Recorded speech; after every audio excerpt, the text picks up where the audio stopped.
तो दोस्तों एक बार फिर से स्वागत है आप सभी का आपके अपने favourite English learning channel scholar English पर। मेरा नाम है दीपिका कुमावत और मैं इस चैनल पर वेरियस कॉम्पिटिटिव एग्जाम्स के लिए इंग्लिश सब्जेक्ट टीच करती हूँ।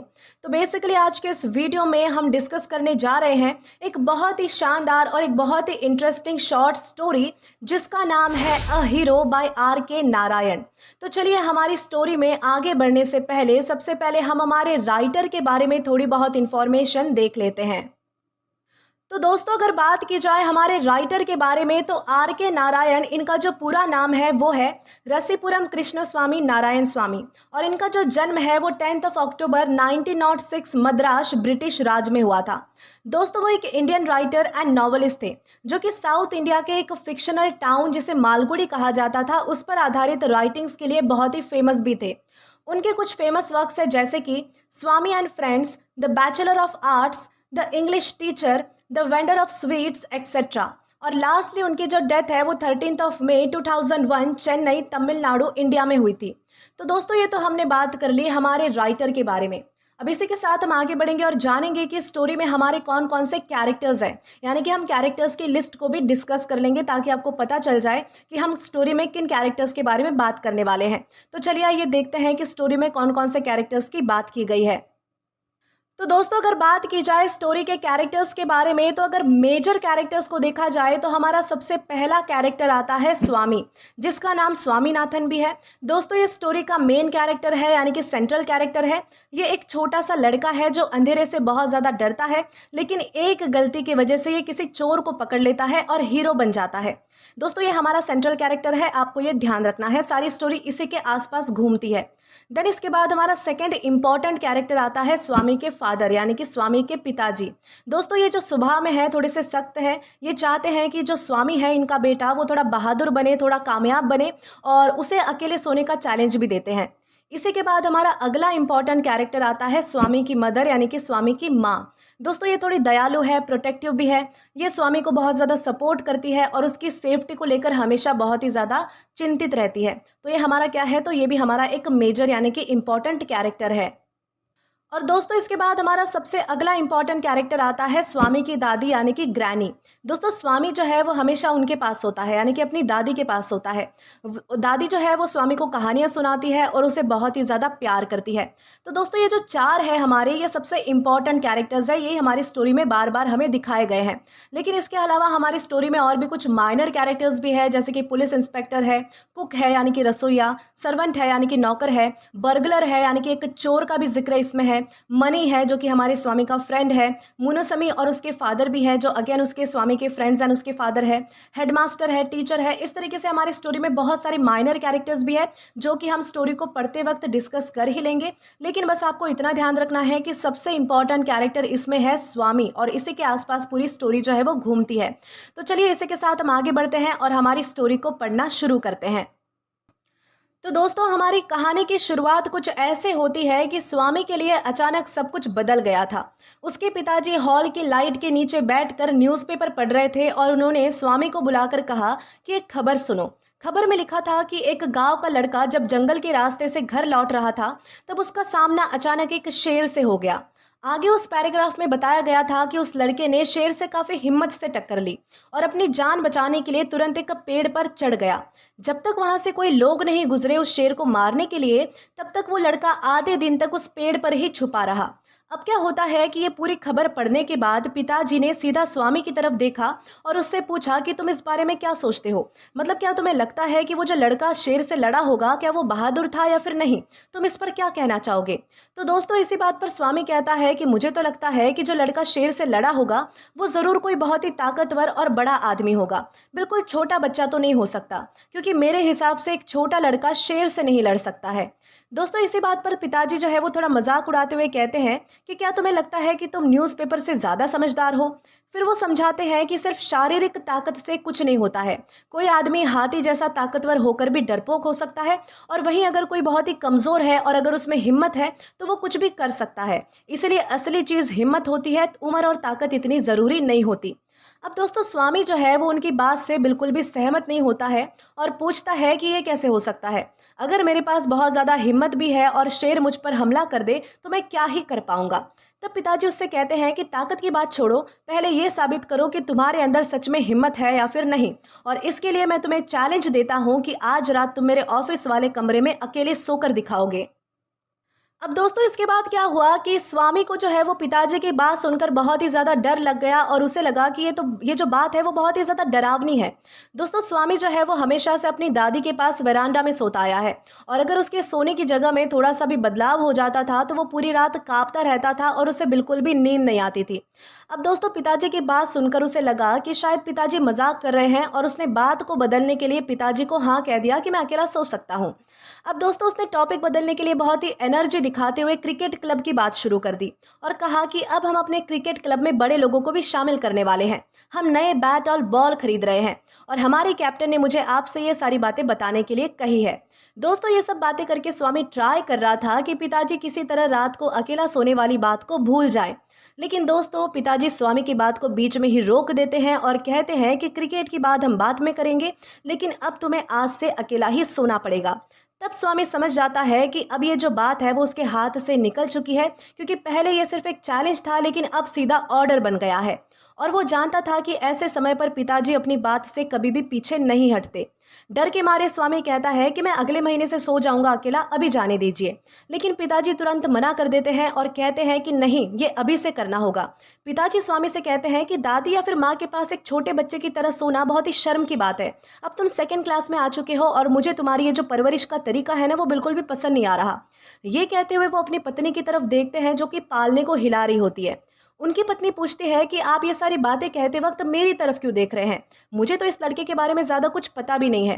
तो पिताजी जो है वो तुरंत कहते हैं कि नहीं नहीं, मेरा मतलब तुमसे नहीं है। इस पर जो है वो पत्नी थोड़ी नाराज़ होकर कहती है कि अगर आपको लगता है कि आपकी माँ इसे बिगाड़ रही है तो उनसे जाकर कहिए, मुझे क्यों देख रहे हैं। और फिर वो मुंह मोड़कर बैठ जाती है। अब दोस्तों स्वामी के जो पिताजी है वो उदास सा चेहरा बनाए हुए चुपचाप अपनी गोद में रखे न्यूज़पेपर को देखते हुए बैठ जाते हैं। अब दोस्तों स्वामी जो है वो धीरे से वहां से उठ गया और बिना आवाज किए पैरों की आहट छुपाते हुए वरांडा में अपने बिस्तर की तरफ चला गया। वहां पर उसकी दादी अपने बिस्तर पर बैठी हुई थी और उन्होंने स्वामी को देखकर कहा कि बेटा, क्या तुम्हें अभी से नींद आ रही है? क्या आज तुम कहानी नहीं सुनना चाहते? स्वामी ने हाथों से अजीब तरीके से इशारे करके दादी को चुप रहने का संकेत दिया, क्योंकि वो नहीं चाहता था कि उसकी आवाज़ पिताजी तक जाए। लेकिन दादी को उसके जो इशारे हैं वो कुछ समझ ही नहीं आ रहे थे। इसलिए स्वामी परेशान होकर सीधा अपने बिस्तर पर लेट गया और कंबल को अपने चेहरे तक खींच लिया ताकि कोई उससे बात ना करे और वो चुपचाप पड़ा रहे। अब दोस्तों दादी जो है वो स्वामी से कहती है कि अपना चेहरा कंबल से मत ढको और पूछती है कि क्या तुम्हें सच में इतनी ज़्यादा नींद आ रही है कि आज तुम कहानी भी नहीं सुनना चाहते? तब स्वामी जो है वो उनके पास झुककर धीरे से कहता है कि दादी प्लीज़ चुप हो जाओ, मुझसे बात मत करो और चाहे घर में आग ही क्यों ना लग जाए किसी को मुझे बुलाने मत देना, क्योंकि अगर मैं अभी तुरंत नहीं सोया तो शायद आज मैं मर ही जाऊंगा। मतलब स्वामी इतना ज़्यादा डरा हुआ था कि बस सोना चाहता था। और फिर वो करवट बदलकर गोल सा हो गया और कंबल के अंदर जोर जोर से नकली खर्राटे लेने लगा ताकि सबको लगे कि वो सच में सो चुका है। लेकिन थोड़ी ही देर बाद किसी ने उसका कंबल खींच लिया। तब वहां पर पिताजी उसके पास खड़े थे।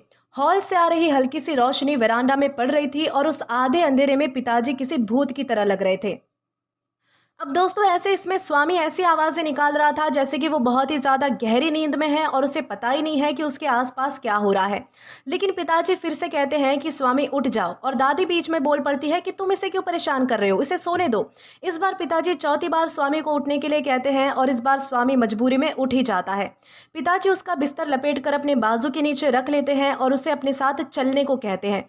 स्वामी एक पल के लिए अपनी दादी की तरफ देखता है जैसे कि उनसे मदद की उम्मीद कर रहा हो, फिर डरा हुआ सा अपने पिताजी के पीछे ऑफिस रूम की तरफ चला जाता है। रास्ते में वो अपनी माँ की तरफ बेचैन नजर से देखता है जैसे कि मदद मांग रहा है। तो माँ कहती है कि उसे ऑफिस रूम में क्यों ले जा रहे हो, वो हॉल में भी तो सो सकता है। लेकिन पिताजी मना कर देते हैं और स्वामी झुककर चुपचाप उनके पीछे चलता रहता है। स्वामी हाथ जोड़कर कहता है कि मुझे हॉल में सोने दीजिए पिताजी, आपका जो ऑफिस रूम है वो बहुत ही धूल से भरा हुआ है और हो सकता है कि आपकी कानून की किताबों के पीछे कोई बिच्छू छुपा हो। अब दोस्तों स्वामी की इसी बात पर पिताजी उसे समझाते हैं कि वहां पर कोई भी बिच्छू नहीं है और अगर चाहो तो तुम बेंच पर सो सकते हो। फिर स्वामी पूछता है कि क्या कमरे में मैं एक लैंप जलाकर रख सकता हूँ, लेकिन पिताजी मना कर देते हैं और कहते हैं कि तुम्हें अंधेरे से डरना छोड़ना पड़ेगा। ये सिर्फ आदत की बात है और तुम्हें अच्छी आदतें डालनी चाहिए। स्वामी फिर कहता है कि अब कम से कम दरवाज़ा तो खुला छोड़ दीजिए। तो पिताजी मान जाते हैं, लेकिन साथ ही उसे वादा करने को कहते हैं कि रात में उठकर बिस्तर लपेटकर अपनी दादी के पास वापस नहीं जाओगे, नहीं तो मैं तुम्हारे स्कूल में सबको बता दूंगा कि तुम कितने ज़्यादा डरपोक हो और तुम्हारे सारे दोस्त फिर तुम पर हंसेंगे। अब दोस्तों स्वामी को ऐसा महसूस होने लगा जैसे कि वो सब लोगों से अलग हो गया है और कोई भी उसका सहारा नहीं है। वो अंदर से दुखी भी था और साथ ही साथ गुस्सा भी था, क्योंकि उसे अपने पिताजी का जो स्वभाव है उसमें जो सख्ती और जो बेरुखी थी वो बिल्कुल भी पसंद नहीं थी। उसने तो ये तक सोच लिया था कि काश न्यूज़पेपर में जो शेर वाली खबर छपी थी वो कभी छपी ही ना होती, और गुस्से में ये भी सोचा कि काश शेर ने उस लड़के को कभी छोड़ा ही ना होता, क्योंकि उसके हिसाब से वो लड़का सच में लड़का नहीं बल्कि कोई डरावना प्राणी लगता था। अब दोस्तों आगे बताया जाता है कि जैसे जैसे रात बढ़ी और घर में सन्नाटा छा गया, स्वामी का दिल और ज़्यादा तेज धड़कने लगा। उसे अपनी ज़िंदगी में सुनी हुई सारी भूत और शैतान की कहानियां याद आने लगी। उसे याद आया कि उसका दोस्त मनी कितनी बार कहता था कि उसने अपने गली के कोने पर बरगद के पेड़ में शैतान देखा है। और फिर उसे मुनि समी के पिता की बात याद आई, जिनके बारे में कहा जाता था कि जब वो एक रात देर से घर लौट रहे थे तो नदी के पास वाले शैतान ने उनके गाल पर थप्पड़ मारा था और इसी वजह से उन्होंने खून थूक दिया था, यानी कि उनके मुंह से बहुत ज़्यादा खून निकला था। अब दोस्तों स्वामी जहां पर सोया था वहां पर सड़क के लैंप की एक हल्की सी रोशनी कमरे में आकर दीवार पर अजीब सी परछाइयां बना रही थी, जिसकी वजह से वो और भी ज्यादा डरने लगा। गहरी खामोशी में उसे हर तरह की आवाजें सुनाई देने लगी, जैसे कि घड़ी की टिक टिक, पेड़ों की सरसर, किसी के खर्राटे लेने की आवाजें और रात के कीड़े मकोड़ों की आवाजें। डर के मारे उसने कंबल को इतना कसकर ओढ़ लिया कि उसे सांस लेना भी मुश्किल हो गया। हर पल उसे लग रहा था कि अभी कोई शैतान आएगा और उसे उठाकर ले जाएगा। और उसे अपने चौथी क्लास वाले पुराने दोस्त की भी बात याद आ गई, जो अचानक गायब हो गया था और लोग उसके बारे में कहते थे कि उसे कोई भूत जो है वो सियाम या फिर नेपाल उठाकर ले गया है।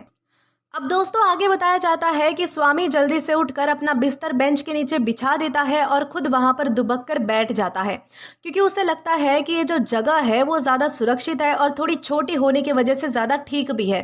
फिर वो अपनी आंखों को ज़ोर से बंद कर लेता है और दोबारा कंबल में पूरी तरीके से लिपट जाता है और धीरे धीरे बिना समझे ही उसे नींद आ जाती है। लेकिन नींद में भी उसे बहुत ही बुरे सपने आने लगते हैं। उसे सपने में दिखता है कि एक शेर उसका पीछा कर रहा है। वो भागने की बहुत ही कोशिश करता है, लेकिन उसके पैर जमीन से चिपक जाते हैं और हिलते ही नहीं है, जबकि शेर उसके बिल्कुल पीछे आ जाता है और स्वामी शेर के पंज घिसने की आवाज़ साफ सुन सकता है, जैसे कि खरोच की आवाज़ और फिर हल्की सी शेर की दहाड़। अब स्वामी सपने में आंखें खोलने की कोशिश करता है, लेकिन उसके पलकें खुलती ही नहीं और बुरा सपना चलता ही रहता है, जैसे कि कभी ख़त्म ही नहीं होगा। अब दोस्तों स्वामी को इतना ज़्यादा डर लगता है कि स्वामी ने बहुत ज़ोर लगाकर अपनी आंखें खोल दी और आदत के हिसाब से उसने हाथ बढ़ाकर अपनी दादी को पास महसूस करने की कोशिश की, लेकिन उसके हाथ में सिर्फ लकड़ी का बेंच का पैर आया। तब उसे याद आया कि वो तो बिल्कुल अकेला है। अब दोस्तों डर के मारे जो है वो स्वामी का शरीर पसीने से भर गया। तभी उसे अचानक एक आवाज़ सुनाई देती है। वो बेंच के किनारे तक सड़क के अंधेरे में घूरकर देखने लगता है, जैसे कि कुछ ढूंढ रहा हो। उसे लगा कि कोई चीज़ जो है वो उसकी तरफ धीरे धीरे आगे बढ़ रही है। डर के मारे वो उसे देखते हुए सोचने लगा कि अब तो मेरा अंत आ चुका है। उसने सोचा कि अभी कोई शैतान आएगा, उसे बाहर खींच लेगा और फाड़ डालेगा, तो फिर इंतज़ार क्यों करना। जैसे ही वो चीज़ और पास आई, स्वामी बेंच के नीचे से बाहर निकला और उसे ज़ोर से पकड़ लिया और अपने दांतों से उस पर जोर से काट लिया, जैसे कि वो अपनी जान बचाने के लिए अपने दांतों को हथियार बना रहा हो। तभी अचानक एक तेज और दर्द भरी चीख सुनाई देती है कि अरे मुझे किसी ने काट लिया, और साथ ही फर्नीचर गिरने की भी जोर से आवाज आई।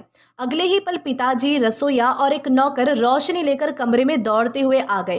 पिताजी, रसोईया और नौकर तीनों मिलकर उस चोर पर टूट पड़े, जो कि फर्नीचर के बीच में गिरा हुआ था और जिसके पैर से खून निकल रहा था, क्योंकि स्वामी ने उसके पैर पर जोर से काट लिया था। अब दोस्तों इन सब के बाद अगले दिन स्वामी को हर तरफ से बधाइयाँ मिलने लगी।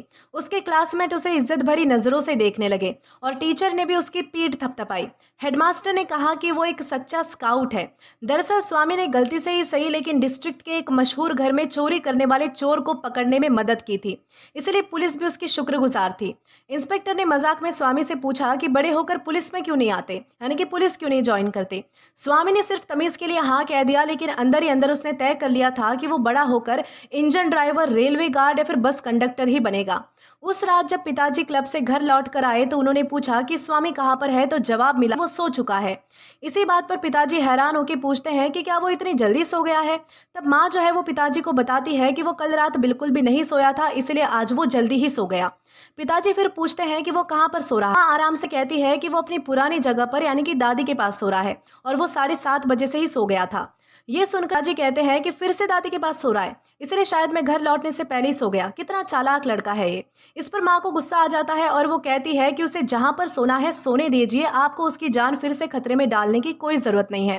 पिताजी कपड़े बदलने जाते हुए धीरे से कहते हैं कि ठीक है, उसे जितना चाहे लाड प्यार करो, बिगाड़ दो, बस बाद में मुझे दोष मत देना कि ये सब तुम्हारी वजह से हुआ है। स्वामी जो है वो ये सारी बात कंबल के अंदर छुपकर सुन रहा होता है और जब उसे पता चलता है कि आज के बाद पिताजी अब उसे कभी भी जबरदस्ती अकेला सोने को नहीं कहेंगे, तो उसे बहुत ही ज्यादा राहत महसूस होती है। दोस्तों, इसी तरह ये जो कहानी है वो खत्म हो चुकी है। इस कहानी का जो एंड है वो हमें एक बहुत ही प्यारा और हल्का सा फनी मैसेज देकर खत्म होता है। स्वामी ने डर के मारे जो काम किया वही उसे जो है वो हीरो बना देता है। जिस अंधेरे से वो सबसे ज्यादा डरता था, उसी अंधेरे में उसने हिम्मत का काम किया, चाहे वो हिम्मत उसने जानबूझकर नहीं दिखाई थी। चोर पकड़ा गया, सबने स्वामी की तारीफ की, स्कूल में उसकी इज्जत बढ़ गई और पुलिस भी उससे बहुत ज्यादा खुश थी।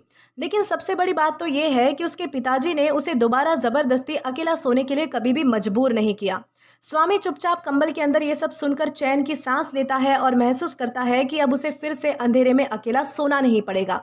इस तरह ये जो कहानी है वो हमें ये सिखाती है कि कभी कभी डर के बीच में भी इंसान से हिम्मत का काम हो जाता है और असली हीरो वही होता है जो मुश्किल वक्त का सामना कर लेता है, चाहे उसे खुद भी पता ना हो।